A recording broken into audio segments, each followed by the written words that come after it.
जेठानी की दुकान। एक गरीब किसान रामलाल अपनी पत्नी सबिता और अपने दो बच्चों के साथ रहता था। उसके पास थोड़ी सी जमीन थी जिस पर वह खेती करके अपना गुजारा करता था।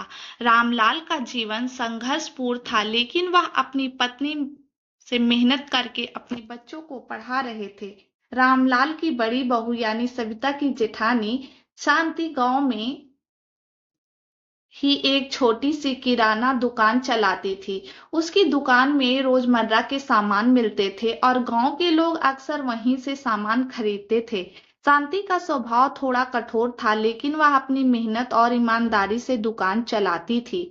सबिता का जेठानी के साथ हमेशा से थोड़ा खट्टा मीठा संबंध था। सबिता को लगता था कि शांति उसे ज्यादा पसंद नहीं करती और हमेशा उससे दूरी बनाकर रखती है। एक दिन जब रामलाल की फसल बर्बाद हो गई और उसके पास कोई रास्ता नहीं बचा, तो सबिता ने शांति से मदद मांगने का सोचा। वह दुकान पर पहुंची और अपनी परिस्थिति बताई। शांति ने उसकी बात ध्यान से सुनी और कुछ देर सोचने के बाद कहा, सबिता, तुम्हारी स्थिति बहुत कठिन है। मैं तुम्हारी मदद जरूर करूंगी, लेकिन तुम्हें भी मेहनत करनी होगी। सबिता ने तुरंत हामी भर दी। शांति ने उसे अपनी दुकान में काम करने का मौका दिया। सबिता ने पूरी ईमानदारी और मेहनत से काम करना शुरू किया। धीरे धीरे वह शांति के व्यापार के तौर तरीके सीखने लगी। कुछ महीनों बाद सबिता ने अपनी मेहनत से इतना कमा लिया कि वह अपने परिवार की मदद कर सके।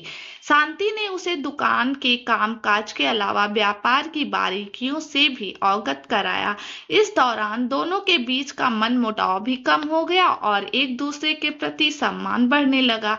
इस प्रकार सबिता ने अपनी मेहनत और शांति की मदद से अपने परिवार को संकट से बाहर निकाला और एक नई शुरुआत की। दोनों महिलाओं ने एक दूसरे के साथ मिलकर अपने जीवन को बेहतर बनाया और गांव के लिए एक मिसाल कायम की। इस कहानी से हमें यह सीखने को मिलता है कि कठिन समय में भी अगर हम मेहनत और ईमानदारी से काम करें और एक दूसरे की मदद करें तो हम किसी भी मुसीबत से बाहर निकल सकते हैं।